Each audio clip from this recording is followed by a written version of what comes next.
Di video ini saya akan menjelaskan bagaimana cara membuat dan bagaimana cara menggunakan media pembelajaran. Sebelumnya video ini saya buat untuk memenuhi tugas atau untuk pengambilan nilai ujian akhir semester dari mata kuliah media pembelajaran dengan dosen pengampu Ibu Nur Habibah MPD. Media yang akan saya buat yaitu media siklus air yang akan digunakan untuk menjelaskan materi mata pelajaran IPA dari kelas 5 SD. Selamat menyaksikan. Halo semuanya. Di sini saya akan menjelaskan bagaimana cara membuat media pembelajaran siklus air. Bahan dan alat yang digunakan, yang pertama ada buku gambar, yang kedua ada cat air, yang ketiga ada gunting, pensil, kuas, dan yang selanjutnya ada lem kertas, double tip styrofoam, kertas karton, dan juga kardus. Lalu, bagaimana cara pembuatannya? Disimak baik-baik ya. Berikut penjelasannya. Langkah pertama, kita akan membuat gambar berupa gunung. Di sini yang kita gunakan yaitu buku gambar dan juga pensil.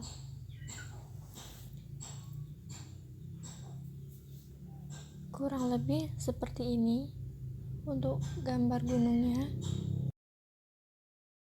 Ini bisa langsung kita potong menggunakan gunting mengikuti garis sketsa.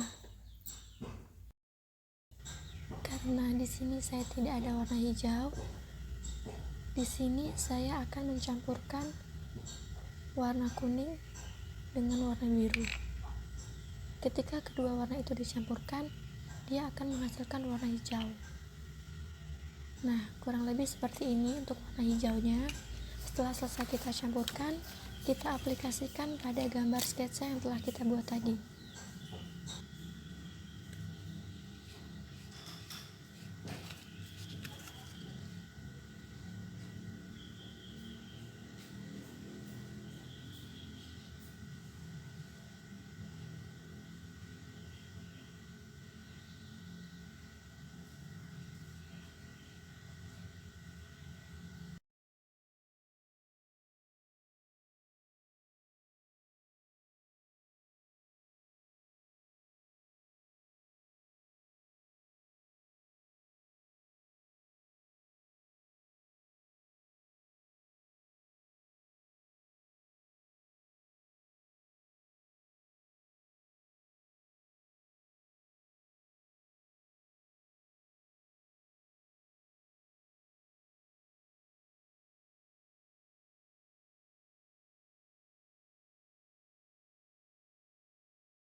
Langkah selanjutnya, kita akan membuat tempat yang nantinya akan digunakan sebagai background dari media pembelajaran yang akan kita gunakan.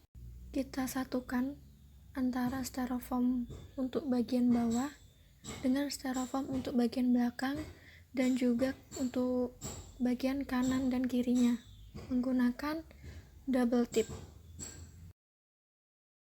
Selanjutnya, kita akan mulai menyusun bagian-bagian untuk media pembelajaran ini seperti gunung. Kita akan letakkan pada tempatnya. Oke, jadi kira-kira seperti ini media pembelajaran yang kita buat tadi.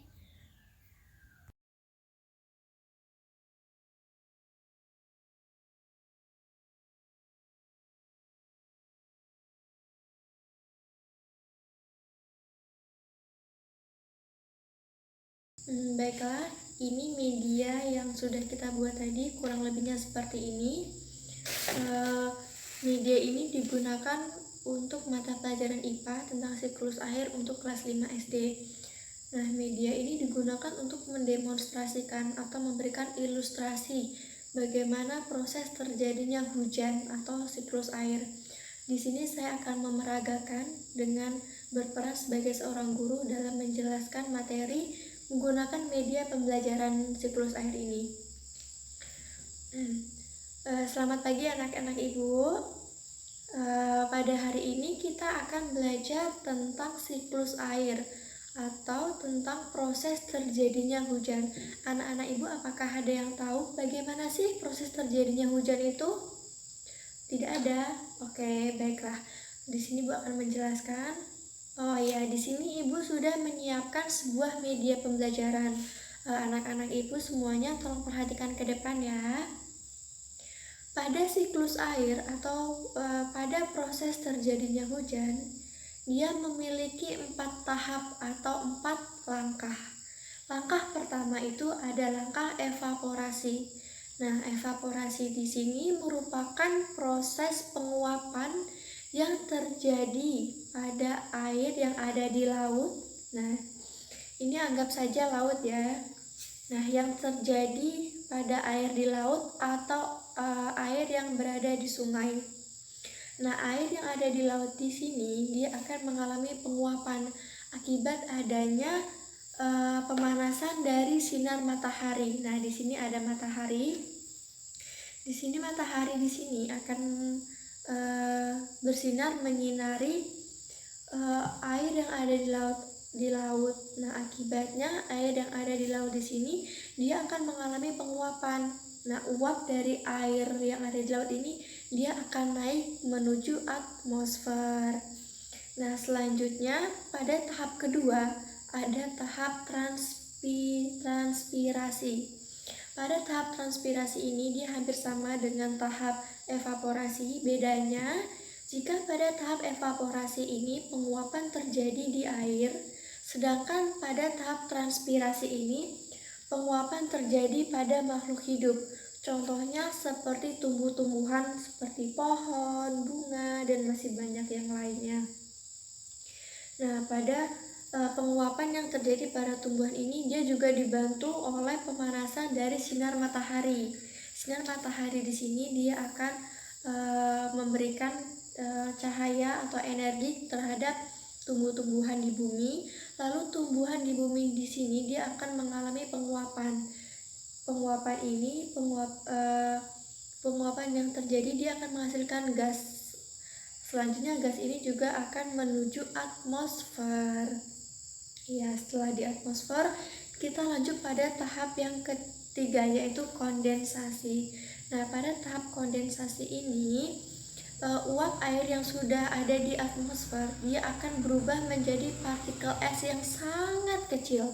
Nah, partikel es ini dia akan menyatu dan saling melekat satu sama lain hingga partikel air ini dia akan membentuk sebuah awan berwarna putih. Di sini ya, anak-anak ibu semua bisa memperhatikan. Setelah uap gas atau uap air tadi dia berada di atmosfer, dia akan berubah menjadi partikel-partikel kecil dan akan saling melekat membentuk sebuah awan. Nah, setelah membentuk sebuah awan, selanjutnya kita masuk ke tahap yang terakhir yaitu tahap keempat, tahap presipitasi. Nah, pada tahap presipitasi ini, partikel kecil yang sudah melekat atau menyatu dan membentuk awan putih, selanjutnya dia awan tersebut atau partikel tersebut lama-kelamaan akan semakin banyak dan semakin berat. Akibatnya, awan yang semulanya berwarna putih ini dia akan berubah menjadi warna yang agak gelap, warna hitam seperti ini, atau kita biasa menyebutnya mendung, yaitu cuaca di mana sebelum turunnya hujan awan berubah menjadi warna hitam ya. Awan yang sudah berubah menjadi warna hitam ini dia mengandung begitu banyak air.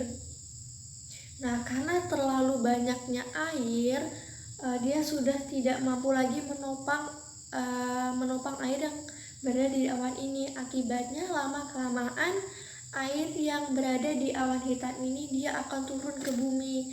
Nah, peristiwa inilah yang kita sebut dengan hujan. Nah, ketika air ini sudah turun ke bumi, di sini ada gunung. Nah, air ini akan turun ke gunung. Melalui gunung ini, air akan mengalir. Anak-anak ibu bisa lihat di sini, air akan mengalir dari pegunungan menuju sungai dan menuju laut. Nah, setelah air berada di sungai, sudah berada di laut, dia akan kembali lagi pada tahap yang pertama, yaitu tahap evaporasi, yaitu tahap di mana air yang ada di laut dan di sungai ini dia akan mengalami penguapan. Yang selanjutnya dia akan menuju ke atmosfer. Nah, begitu juga seterusnya. Tahap 4 tahap ini dia akan saling bekerja secara sistematis dan akan terjadi secara terus menerus. Maka dari itulah dia disebut sebagai siklus air yang akan terjadi secara terus menerus dan secara sistematis. Nah, anak-anak ibu anak-anak ibu sudah mengerti, sudah paham mengenai materi yang ibu jelaskan tadi. Baiklah, jika sudah, ibu akhiri pertemuan pada pagi hari ini dengan mengucapkan hamdalah bersama-sama. Ibu akhiri, wassalamualaikum warahmatullahi wabarakatuh. Baiklah, itu tadi bagaimana cara menggunakan media pembelajaran siklus air ini untuk mata pelajaran IPA kelas 5 di sekolah dasar. Mungkin hanya itu yang dapat saya sampaikan. Kurang dan lebihnya saya mohon maaf. Saya akhiri, wassalamualaikum warahmatullahi wabarakatuh.